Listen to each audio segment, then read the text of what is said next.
center of the cave. It's about 6 feet across, 8 feet long, and 3 feet high. Dark stains cover its top. And immediately, you don't have to ask, it is dried blood. There are, as soon as the case or the chest was dropped with the rocks and you got out of the way, those two zombies, those orc zombies, drop down. And when they drop down, the first one that lands, you audibly hear a leg snap. Nice. The second one that lands a little more solid and stands back up. We are going to go ahead and go into initiative.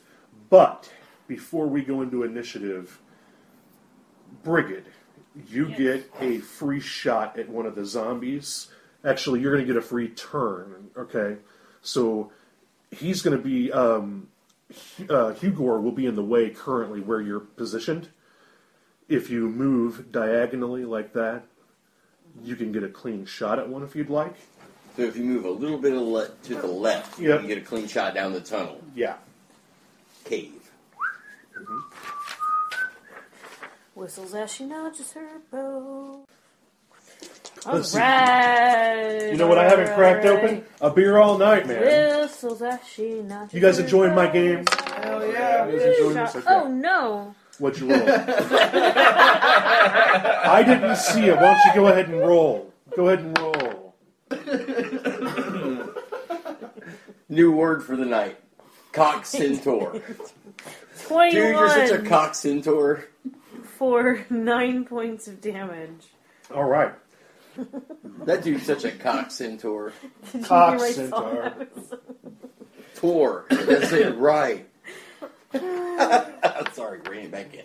An arrow lets loose, and it goes into the base of the ogre or the orc zombie's skull closest to Adar, and it falls forward.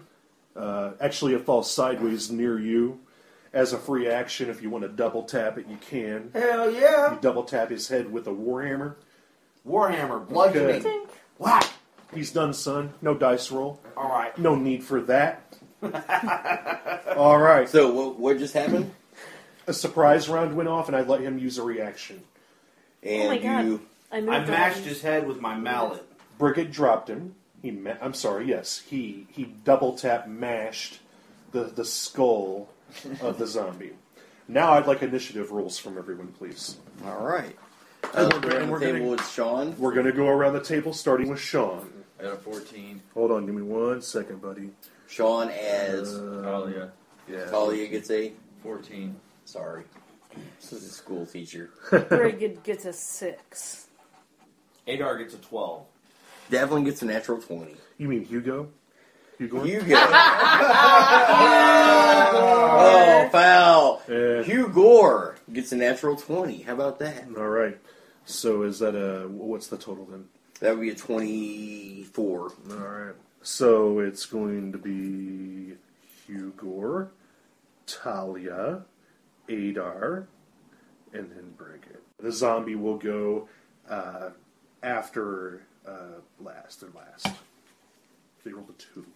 Zombies go last. These are like the George Romero zombies, not the 28 Days Later zombies. They're the Meh, zombies, right? yeah, like you could just regular walk away. Yeah. So, let's go ahead and start this out. Hugor, how would you like to proceed, sir? Since Hugor's got his back, Hugor's going to keep one hand down in kind of a prone, getting ready to cast a magical spell on your ass position. Okay. He's going to run up with his rapier and just do a complete sneak attack on the back of the remaining zombie. Okay, go ahead and roll that up, sir.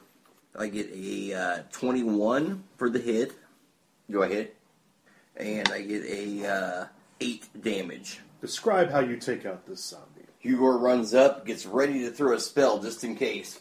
Runs up and does that kind of fencing stab you see with his rapier. Like a lunge or something? Yep, and just happens to get him kind of like in between the shoulder blades, just perfectly. Okay. Spinal cord shot, base of the shoulder blades, yep. Okay. Drops in. And just for flavor, since I did it there for him, Talia, if you'd like a bonus action, it falls in front of you if you want to take a shot at this dead thing. Put my hand down in front of its face. Firebolt.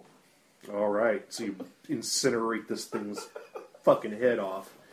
Great, you guys did it. Congratulations, your first combat encounter in the Princess of the Apocalypse. And we didn't die. And you didn't fucking die.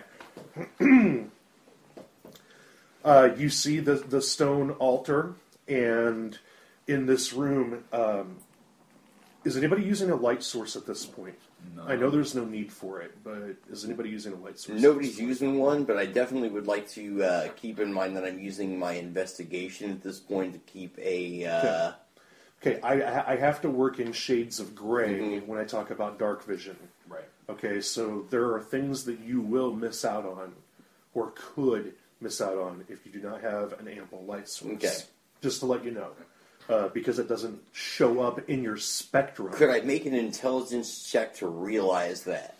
I think it would be dependent on if a different sense, instead of visualization or using your eyes, would count. Okay. You know, like you would pick up on maybe a scent of something that you didn't visually register. Okay. Okay? That's how I would play that off. Definitely everybody in the room is allowed to make an investigation check. A perception roll. Can I go on passive perception? How about everyone just, I don't have that written down. Unfortunately, a good DM should have that. What is your passive perception? Because my proud ass took, instead of taking the stat bump, I took the feat and took observant. Yes. I now have a 19 passive perception. Gotcha. How do I know what my passive perception is? It's forgot. 10 If plus Paris yours. Hilton's in the room, I know about that shit. I walk in. I'm TMZ. What is your passive perception, 11. Talia? 11 and... 14. Okay. Everybody can obviously smell what I'm going to call the mineral-rich scent of blood. Okay? Copper. Yeah, kind of that metallic-y kind of smell. Iron. Yeah. And it leads off to through both the corridors. And I'm just going to kind of draw a couple little red dots on the map to show you which way smeared blood is on the floor from where bodies have been drug, that have been killed on this stone and then drug. And both exits that can be accessed from this area have bloody trails. That's going to do it for tonight's episode. I hope everyone out there enjoyed listening as much as we enjoyed playing. You can follow us on Twitter at @fpodpodcast. Contact us via email at fpodplays@gmail.com. Like us on Facebook at 4 Players 1 Dungeon. Find us, review us, and like us on iTunes. Just search 4 Players 1 Dungeon. You can download all our previous episodes from iTunes or our homepage at Spreaker.com.